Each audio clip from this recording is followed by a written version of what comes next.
so long it's like alchemy.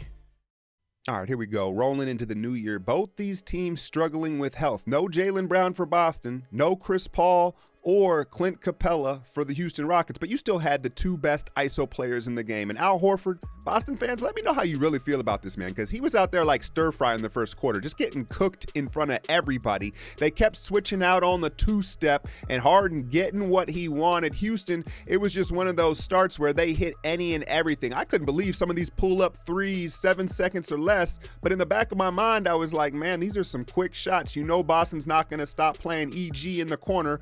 Harden got his numbers, but was far from efficient, almost triple-doubled with 8 turnovers. Boston held to a season-low 12 points in the first quarter. Now, Kyrie got going offensively, and he started to show a little frustration towards his young teammates, but they responded. But the biggest game changer in the second half was Stevens going to a full-court pressure on James Harden. Whether it was Larkin, Smart, or Rozier, they were chest-to-chest with him for 94 feet. Marcus gets in the game, hit 2 big threes, and Houston, it broke their rhythm. And again, with that small rotation and injuries, you could see them fatigue as Boston's physicality started to wear on them. Houston, how about 1 assist in the fourth quarter? Briante Weather and it's Rozier jumping the passing lanes. I don't know what they put in the water at Louisville, but he and Donovan Mitchell, they both got the juice, right? Great spark plug off the bench. Harden, the elite deceleration, do-si-do, and it's like you live by the gun, you gonna die by the gun. Harden, right now, barely living. Look at the double team, and he's just like, all right, F it, man, I'm pulling up. I don't want to deal with this. He got it, and you got the feeling that Harden was just gonna be too much, putting it away, but that wasn't the case. Look at the little Cupid shuffle from Marcus Smart. Oh, they fooled him, no 3, and Tatum's got them Pippen arms. He had a couple defensive plays that were just huge, and then this happens. The flop god Marcus Smart smacks the floor. Okay, fine, here we go. Al Horford sneaks up a shot. I know he's hit some clutch shots, but he might have the ugliest game of any all-star in the league. That's just the facts, and then you can't call this. You can't call this. In the spirit of the game, that's just the wrong call. Okay, the ref was fooled once on the flop. You can't get fooled twice. Houston falls in Boston. All right, let's address, the end of the game here. You saw, obviously, there's missed calls all the time. I'm not going to even get into the traveling and how that was played. It was the 2 flops from Marcus Smart, and he's an elite flopper. And the referee, okay, you were fooled once on the first one. He really sold the shit out of that. He slapped his back hard, whiplashed and all that. Okay, but then to call the second one when Harden didn't even extend the arm. He nudged him, but Smart wasn't giving him any space to move. And so when I say you can't call that in the spirit of the game, you can't decide a game from 2 flops, 2 offensive fouls that were borderline flops. So I did not like that. And you're seeing less timeouts this season. That was a game where that affected the end of the game. They weren't able to advance the ball to half court. But really, I alluded to this in the highlights. The real game changer was picking up Harden for 94 feet in the second half. And Golden State fans, we've always thrown Iguodala, Clay, Livingston, length at Harden. But what it appears is the smaller water bug guards that can get into his airspace and into his chest really bothered Harden. Larkin, Rozier, Smart, they really picked up the physicality. And then you already know D'Antoni's going to play a small rotation, right? But then you compound that with 2 starters out of the game. You saw Houston really start to fatigue, and that's when they really started to settle for those threes. You live by it, you die by it. But Harden, there was some questionable step-back threes, but can you question him because he hits them, right? Jason Tatum, I was very impressed with. So for a 19-year-old, he understands changing speeds very well, and I didn't realize how long he is. Pause. He's got to have a 7+ foot wingspan. He kind of reminds me of Pippen in the way he moves, like his fluidity.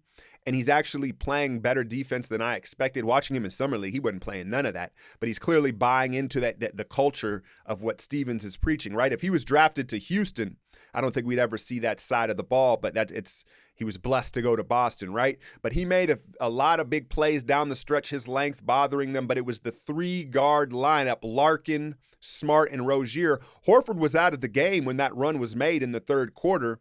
And, I know that he's a polarizing subject among Celtics fans. He made the jump hook that essentially won the game.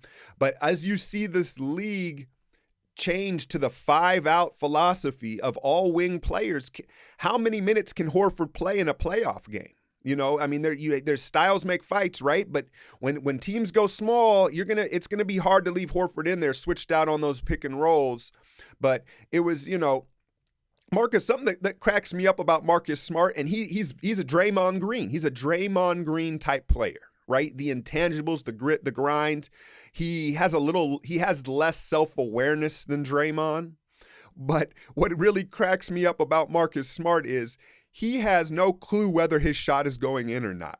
Maybe you call it irrational confidence or what, but if you watch his body language, like he goosenecks it and he'll give the little bounce and he'll airball the shot. And that lets me know like he ain't a shooter, right? He has no clue, no feel if like, oh, that felt good or that felt bad. He just thinks it's all feeling good. But nonetheless, like he was a huge catalyst as far as bringing them back in that second half. Some other thoughts about Houston.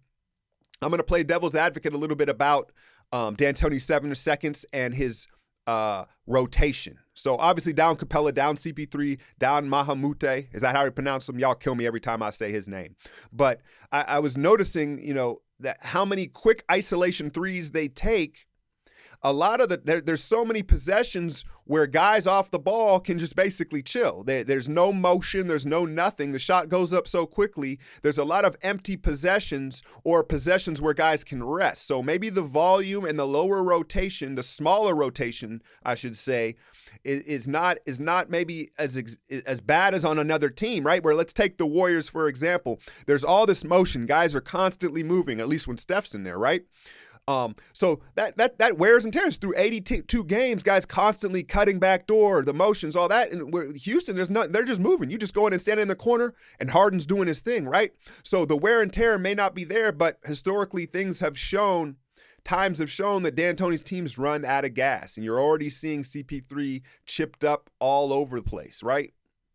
So my question for the Rockets is, and this isn't a secret, but it's like, and I'll go back to the NFL analogy. If you're a passing team, you throw the ball for 400 yards a game or 40 times a game, come playoff time, when it's snowing, when there's teams are game planning, what's your running game, right? You get a big lead like they did in Boston last night. Can you run the football and milk the clock? They can't do that. It's just not in their DNA. And so I think that's guys know that around the league. They know, oh, we're down. Like you always hear that saying when you're playing San Antonio, oh, being down 10 against San Antonio is like being down 20, right? Because of the pace and there's very low margin for error because they don't make mistakes. Where with Houston, if they're up 20 in the back of your mind, I think as a player, you know, like, hey man, we can get back on these dudes. They're launching 30-foot threes up 20 with, 20 seconds left on the shot clock. So I don't think it's going to change. I think it's going to take lightning in a bottle and a lot of luck for Houston to get out of the Western Conference. Now, Boston clearly missed Jaylen Brown. I'm going long here on this one, but hey, there ain't no Warrior game. I'm going to keep it rolling. They clearly missed Jaylen Brown, especially early on. He would draw the assignment of James Harden, right? But I thought it was interesting that Kyrie, just watching him as a vocal leader, and you could see him getting a little frustrated, particularly on offense. Guys not like being where he wanted to be, and he did his thing. What did he have? I think he had like 26 points. He had 7 or 8 turnovers, though, as well. And it missed me with the Kyrie is playing defense thing because I was watching him die on screen after screen. He just gives up too quickly to simplify things. Like he gives up trying to get over a screen too quickly and then he doesn't switch decisively. And so I don't really want to hear about the Kyrie leading the defensive drive. No. That's Marcus Smart, that's Rozier, and that's Jaylen Brown that are the defensive catalyst for this Boston team. But if they can stay healthy and they're just going to continue to get better, you got to wonder if the young players will hit a rookie wall. I think if they manage their minutes, they'll be fine headed into the playoffs. Hit that like, share, and subscribe. I'm out, y'all.